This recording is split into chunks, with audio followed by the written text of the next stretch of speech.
Let's now take a minute to learn about the asynchronous nature of Node.js, which includes absolutely fundamental topics like synchronous, asynchronous, blocking, and non-blocking code.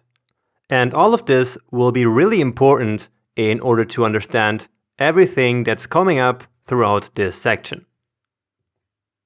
So this piece of code that we wrote in our last lecture to read a file and then save its content into a variable was in a so-called synchronous way, which simply means that each statement is basically processed one after another, line by line.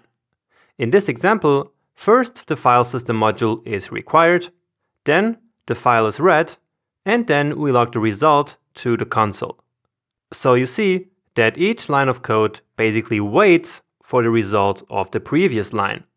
Now, this can become a problem, especially with slow operations, because each line blocks the execution of the rest of the code. And so we say that synchronous code is also called blocking code, because again, a certain operation can only be executed after the one before has finished. And because of the way Node.js was designed, this turns into a huge problem, as we'll see in detail in the next slide. So the solution to this problem in Node is to use asynchronous non-blocking code. So in asynchronous code, we offload heavy work to basically be worked on in the background. And then, once that work is done, a callback function that we registered before is called to handle the result. And during all that time, the rest of the code can still be executing without being blocked by the heavy task, which is now running in the background. So what this means is that we can effectively defer our reaction into the future in order to make the code non-blocking. And this is of course much better. Make sense? So in this example, we use the asynchronous read file function, which accepts a callback function. This will start reading the file in the background and then immediately move on to the next statement, printing to the console the string reading file. So again, you see, we are not blocking the execution here. Then, when the file is finally completely read, the callback function will be called, and so the data that was read will then be printed to the console. So that's quite different from the synchronous version, isn't it? Now the question here is, why does it actually have to be this way? What's the problem with blocking code execution in Node.js? Or in other words, why do we actually use callbacks so many times in Node.js? Well, let's find out. And in order to understand these questions, the first thing that we need to understand is the fact that a Node.js process, which is where our application is running, there is only one single thread. And a thread is just like a set of instructions that is run in the computer's CPU. So basically, the thread is where our code is actually executed in a machine's processor. So remember, Node.js is basically single-threaded. And so for each application, there's only one thread. That's just the way Node.js was designed. Now, what that means is that all the users accessing your application are all using the same thread. So basically accessing the same thread.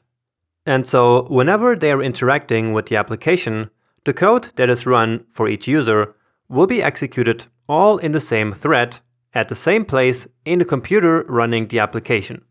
And that is true no matter if you have 5 users, like in this diagram, or 5,000 or 5 million. Alright? Now, what this also means is that when one user blocks the single thread with synchronous code, like we just saw before, then all other users will have to wait for that execution to finish. And that might not be a huge problem if you have like 5 users, but it definitely will for thousands or even millions of users at the same time.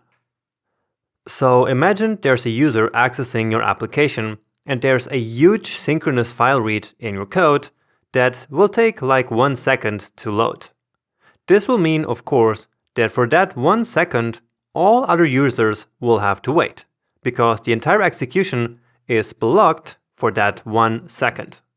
So if the other users want to do some simpler tasks, like logging into your application or just requesting some data, they won't be able to do so. They will have to wait until the file is finished reading. Only when that happens, they will finally be able to perform these simpler tasks, one after another. Now, please note that this is a very oversimplified version of what really happens behind the scenes of Node.js, which is why we will come back to all of this in the next section and get an even deeper understanding of how Node.js handles asynchronous code under the hood. But at this point, this is enough for you to understand the concept. It's better to go step by step here and not make it too confusing right from the beginning. Okay? Anyway, this is how the situation would play out with synchronous blocking code, which is obviously a terrible experience for your users. And so it's really your job as a developer to avoid this kind of situations by using asynchronous code. So for the same situation, we should of course use the asynchronous file read function, which instead of blocking the single thread, does the heavy work in the background, where it basically stays until it's finished reading the data from the file. Of course, we then also register a callback function to be called once the data is available. And in this scenario, all the other users can then perform their tasks in a single thread, one after another, while the file is still being read in the background. Now, once the data is read, our callback function will of course get called to be executed in the main single thread in order to process the read data. And that's it. That's an overview of how Node.js handles asynchronous behavior in order to implement the non-blocking I/O model that we talked about in the intro lecture. Alright? And I/O simply stands for input-output, which is basically stuff like accessing the file system and handling network requests. This is actually the whole reason why Node.js is completely designed around callbacks, as you will see throughout the course. In other programming languages like PHP, it works very differently, because you get basically one new thread for each new user, which is a completely different paradigm and really works completely different. But the creator of Node.js found this model to be the best solution for building highly performant and scalable web applications. Now, just as a final note here, it's important to know that when we use callbacks in our code, that doesn't automatically make it asynchronous. Alright? So passing functions around into other functions is quite common in JavaScript. But of course, again, that doesn't make them asynchronous automatically. Okay? It only works this way for some functions in the Node API, such as the readFile function, and many more, as we will explore in the future.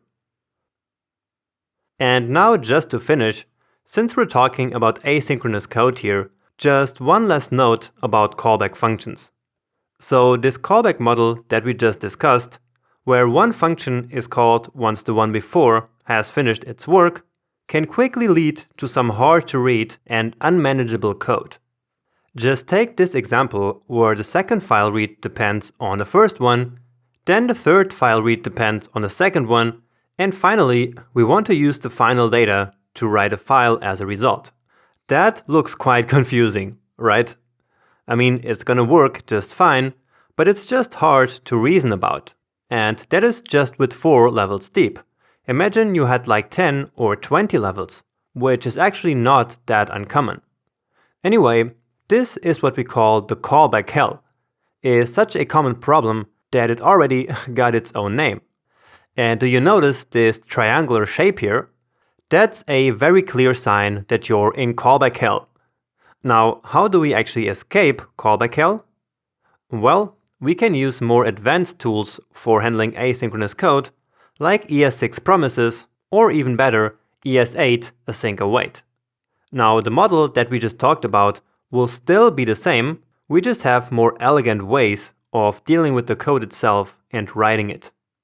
And there is a whole optional section a bit later in the course on promises and also async await, so in case you're not familiar with them.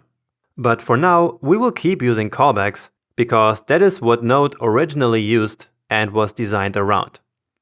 And now, with that being said, let's move on and use this asynchronous model in practice for the first time.